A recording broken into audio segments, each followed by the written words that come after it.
रहे हैं श्रापित कथाएं। स्वागत है आपका श्रापित गांव के दूसरे भाग में। अगर आपने पहला भाग नहीं देखा हो तो पहले उसे जाकर देख लीजिए। पहले भाग में हमने देखा कि विनय ने इस गांव के श्राप के बारे में जाना, लेकिन उसे इन बातों पर विश्वास नहीं था। इसलिए विनय ने अगले दिन से ही जहां सकीना और सुरेश रहा करते थे वहां नजर रखना शुरू कर दिया। विनय ने सोचा कोई है जो इनका नाम लेकर वो सब मौतें कर रहा है। इसलिए विनय रोज रात के 8 बजे आकर सकीना और सुरेश के घर बाहर बैठकर नजर रखने लगा। लेकिन कई दिनों तक नजर रखने पर भी विनय को ऐसा कुछ नहीं दिखा। पर एक दिन विनय रोज से थोड़ा जल्दी ही सकीना और सुरेश के घर के पास आ गया। विनय एक पेड़ के किनारे बैठा हुआ था। तभी उसने देखा वही चाचा जिसने विनय को सुरेश और सकीना की सब कहानी बताई थी। उसने देखा वो चाचा अपने हाथ में एक प्लास्टिक की थैली में कुछ लेकर सुरेश और सकीना के घर का दरवाजा खोलकर सीधा घर के अंदर चले गए। विनय ये देखकर समझ चुका था कि पूरे गांव को मूर्ख इसी ने बना रखा है। लेकिन विनय उस दिन वापस चला गया क्योंकि उसने सोचा अगले दिन आकर फिर देखूंगा।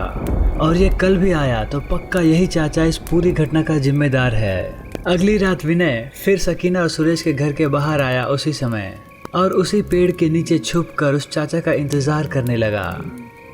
थोड़ी ही देर में उसने देखा वही चाचा आज भी एक प्लास्टिक की थैली में कुछ लेकर सुरेश के घर के अंदर जा रहे थे। विनय को तो अब पक्का विश्वास हो गया था कि सारी मौत का जिम्मेदार यही चाचा है। उस दिन विनय वहां से चला गया और फिर तीसरी रात को विनय अपनी पूरी तैयारी के साथ आया था। विनय आज सोच कर आया था कि इस चाचा का तो आज मैं काम तमाम कर ही दूंगा। इस चाचा ने बहुत बेवकूफ़ बनाया है सबका। विनय यही सब सोच रहा था तभी वो चाचा वहां आ गया। आज भी वो चाचा अपने हाथ में एक प्लास्टिक की थैली लेकर आया था। चाचा ने सुरेश के घर का दरवाज़ा खोला और घर के अंदर चला गया। उसके अंदर जाते ही विनय अपनी जगह से उठा और वो भी सुरेश के घर के अंदर चला गया। विनय आज पूरी तैयारी से आया हुआ था। अंदर जाते ही विनय ने उस चाचा को दबोच लिया और विनय ने कहा, चाचा तुम्हारी जान ले लूँगा मैं आज।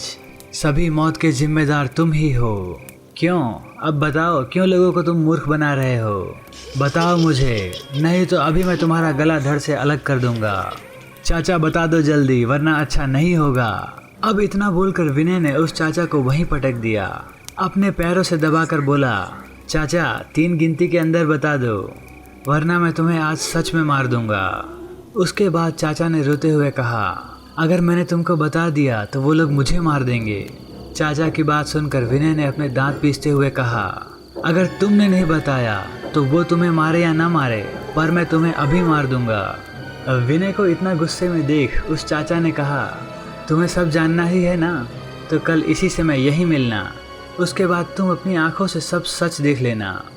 विनय उस समय बड़े गुस्से में था, लेकिन उसने उस समय चाचा को छोड़ दिया और कहा, चाचा तुम कल कहीं भागे या मुझसे झूठ बोलने की कोशिश भी करी ना तो मैं सच मानो तुम्हारी जान ले लूँगा। इतना बोलकर विनय ने उस चाचा को छोड़ दिया और वहाँ से अपने घर चले जाता है। कल यानी अगली रात विनय 8 बजे ही सुरेश के घर के बाहर खड़ा हो गया और थोड़ी देर में उसने देखा वो चाचा आ रहा है और उसने आज भी अपने हाथ में एक प्लास्टिक की थैली ली है और उस थैली में वो कुछ बांध कर लाया था।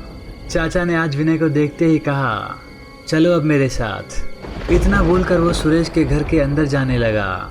आगे वो चाचा चल रहा था और पीछे विनय। घर के अंदर आते ही चाचा ने अपने हाथ में जो थैली ले रखी थी उस थैली में से 2 समोसे और 2 प्लेट निकालकर दोनों समोसों में चटनी लगाई और बगल के कमरे के दरवाजे के पास में रख दी और दोनों थोड़ा पीछे होकर खड़े रहे।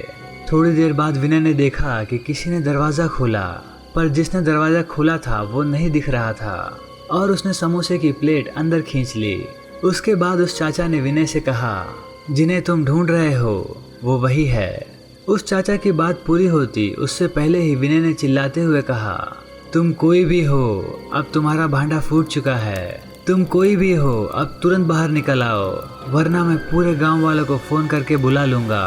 अभी भी सोच लो फिर क्या होगा तुम्हारा अंजाम। गांव वाले वही करेंगे जो तुम्हारे साथ करना चाहिए। लेकिन फिर भी कोई दरवाज़ा नहीं खोल रहा था। विनय गुस्से में आ गया और दरवाजे को पीटने लगा, तब भी कोई दरवाज़ा नहीं खोल रहा था। उसके बाद विनय ने उस दरवाजे में लगातार लात मार मार कर उस दरवाजे को तोड़ दिया और जैसे ही विनय ने अंदर देखा तो उसके होश उड़ गए। क्योंकि अंदर कोई नहीं था और बस वहाँ समोसे की प्लेट खाली पड़ी थी और प्लेट में थोड़ी चटनी, बस यही सब था उस कमरे के अंदर। विनय यही सोच रहा था कि जो लोग इसके अंदर थे वो कहाँ गए, क्योंकि प्लेट तो 2 थी, इसलिए जाहिर सी बात है अंदर 2 ही लोग रहे होंगे। उसके बाद गुस्से में विनय अपने पीछे मुड़ा और बोला, चाचा बताओ कहाँ है वो लोग, कहाँ भाग गए, चाचा बताओ उन लोगों के क्या नाम थे और कौन है वो लोग। विनय बिना रुके बस बोले ही जा रहा था, तभी किसी ने उस चाचा को कमरे के अंदर खींच लिया और विनय को बाहर धक्का दे दिया और वो टूटा हुआ दरवाज़ा भी अपने आप बंद हो गया। और उसके थोड़ी देर बाद से ही विनय को अंदर चीखने चिल्लाने की आवाज़ आने लगी। ऐसा लग रहा था कि कोई चाचा को मार रहा हो, क्योंकि चाचा दर्द से तड़प कर चीख रहा था। लेकिन थोड़े समय बाद वो सभी आवाज़ें आना बंद हो गई और उसके बाद वो दरवाज़ा खुल गया। विनय बाहर ही खड़ा था अभी भी, लेकिन दरवाज़ा खुलते ही अंदर से 2 लोग बाहर आए और जैसे ही विनय ने उन दोनों को देखा तो विनय की आंखें फटी की फटी रह गई और लग रहा था कि विनय की सांसें भी मानो रुक ही जाएंगी, क्योंकि अंदर से जो 2 लोग बाहर निकले थे वे बिल्कुल जले हुए थे। वो एक लड़का और एक लड़की थे और दोनों बिल्कुल जली भुजी और झुलसी हालत में थे। उनका चेहरा बड़ा ही भयानक सा था और दोनों ने बाहर आते ही विनय से अपनी डरावनी आवाज़ में एक साथ कहा, इसके आगे की कहानी अगले भाग में है। दोस्तों, श्रापित गांव का ये दूसरा भाग था। आपको ये कहानी कैसी लगी हमें कमेंट में बताइए और अगले भाग का इंतज़ार कीजिए, वो भी जल्दी आएगा। अगर आपको हमारी ये वीडियो पसंद आई हो तो हमारे चैनल को सब्सक्राइब कर लीजिए। धन्यवाद।